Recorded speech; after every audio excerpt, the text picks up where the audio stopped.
हमारा next topic है biomechanical terminologies. इस टॉपिक में हम उन सभी टर्म्स को एक एक कर डिस्कस करेंगे जो बायोमैकेनिक्स में आती है और एग्जाम में इन पर कॉमनली क्वेश्चंस आते हैं। ये टर्मिनोलॉजीज हैं mass, weight, force, torque and so on.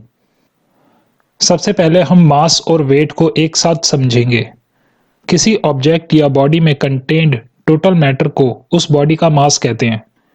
यह उस बॉडी का इनर्शिया भी कहलाता है, जबकि वेट मास और ग्रेविटी का प्रोडक्ट होता है। इसे हम इस एग्जाम्पल से आसानी से समझ सकते हैं कि एक इंसान जिसका मास 10 केजी है, उसका वेट अर्थ पर तो 98 केजी होगा, लेकिन मून पर सिर्फ 16 केजी ही होगा, क्योंकि अर्थ के मैदानी इलाकों में ग्रेविटी 9.8 मीटर पर सेकंड स्क्वायर होती है, जबकि चांद की ग्रेविटी सिर्फ 1.6 मीटर पर सेकंड स्क्वायर है। नेक्स्ट टर्म है फोर्स। किसी ऑब्जेक्ट या बॉडी की गति, आकार या दिशा को बदलने वाले कारण को फोर्स कहते हैं। फोर्स डायरेक्टली प्रोपोर्शनल है मास के, जो कि इनर्शिया के डायरेक्टली प्रोपोर्शनल होता है। फोर्स दो तरह के होते हैं। पहला है मोटिव फोर्स, यह वो फोर्स है जिसके कारण मोशन होता है, और दूसरा है रेजिस्टिव फोर्स, यह वह फोर्स है जो मोशन को रेजिस्ट करता है, मतलब मोशन के होने को रोकता है।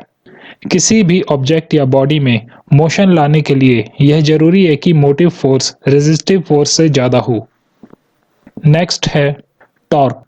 टॉर्क वह फोर्स है जो रोटेटरी या एंगुलर मोशन क्रिएट करता है, मतलब जिस फोर्स से ऑब्जेक्ट घूमता है उसे टॉर्क कहते हैं। या हम कह सकते हैं टॉर्क फोर्स और रेडियल परपेंडिकुलर डिस्टेंस का प्रोडक्ट है। इसे हम इस इक्वेशन से आसानी से समझ सकते हैं। रेडियल परपेंडिकुलर डिस्टेंस को इस डायग्राम से समझा जा सकता है।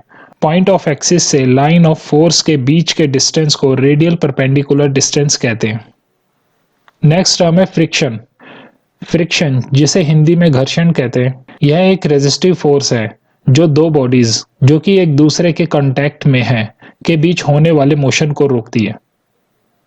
फ्रिक्शन दो तरह के होते हैं। पहला है मैकेनिकल फ्रिक्शन। यह वह फ्रिक्शन है जिसमें दो बॉडीज एक दूसरे के कांटेक्ट में मोशन करती है। और दूसरा है फ्लूइड फ्रिक्शन, मतलब सिर्फ एक बॉडी या तो हवा या पानी में मोशन करती है।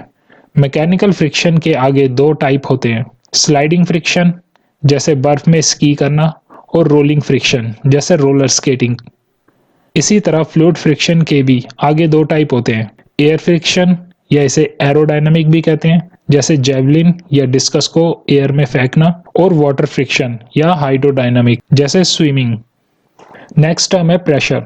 किसी सरफेस के पर यूनिट एरिया पर अप्लाइड फोर्स को प्रेशर कहते हैं। प्रेशर की यूनिट को पास्कल कहते हैं। इस डायग्राम से हम प्रेशर को आसानी से समझ सकते हैं। जब एरिया जिस पर फोर्स अप्लाई होता है छोटा होता है तो प्रेशर ज्यादा होता है। नेक्स्ट टर्म है वर्क। जब कोई ऑब्जेक्ट फोर्स लगाने पर अपनी जगह से डिस्प्लेस होता है तो उसे वर्क कहा जाता है। इसके अलावा फोर्स और डिस्टेंस के प्रोडक्ट को भी वर्क कहते हैं। इसे इस फॉर्मूले से भी समझ सकते हैं। वर्क की यूनिट को जूल कहते हैं। नेक्स्ट टर्म है पावर। काम करने की दर को पावर कहते हैं। इसकी यूनिट वॉट है। नेक्स्ट टर्म है एनर्जी। काम करने की क्षमता को एनर्जी कहते हैं। इसकी यूनिट जूल या कैलोरी कहलाती है। मैकेनिक्स में हम मैकेनिकल एनर्जी पढ़ते हैं। यह वह एनर्जी है जिसकी वजह से मोशन होता है। मैकेनिकल एनर्जी भी आगे दो टाइप की होती हैं, काइनेटिक एनर्जी और पोटेंशियल एनर्जी। जब किसी बॉडी में उसकी गति की वजह से काम करने की क्षमता आ जाती है तो उसे काइनेटिक एनर्जी कहते हैं, और जब किसी बॉडी में उसकी पोजीशन या डिफॉर्मेशन की वजह से काम करने की क्षमता आ जाती है तो उसे पोटेंशियल एनर्जी कहते हैं। इसका फॉर्मूला है mass into gravity into height.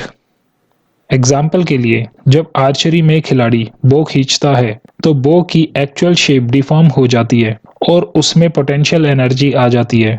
फिर यह एनर्जी एरो में ट्रांसफर हो जाती है और एरो मोशन में आ जाता है। जब एरो मोशन में होता है तो इसमें काइनेटिक एनर्जी होती है। इसी एनर्जी की वजह से एरो टारगेट में घुस जाता है। नेक्स्ट टर्म है speed. Rate of change of distance को स्पीड कहते हैं। इसे इस फॉर्मूले से निकाल सकते हैं, speed is equal to distance divided by time. Next term है वेलोसिटी। किसी गिवन डायरेक्शन में rate of change of distance को वेलोसिटी कहते हैं, या हम कह सकते हैं rate of change of displacement velocity है। इसका फॉर्मूला है डिस्प्लेसमेंट डिवाइडेड बाय टाइम। इसकी यूनिट मीटर पर सेकंड होती है।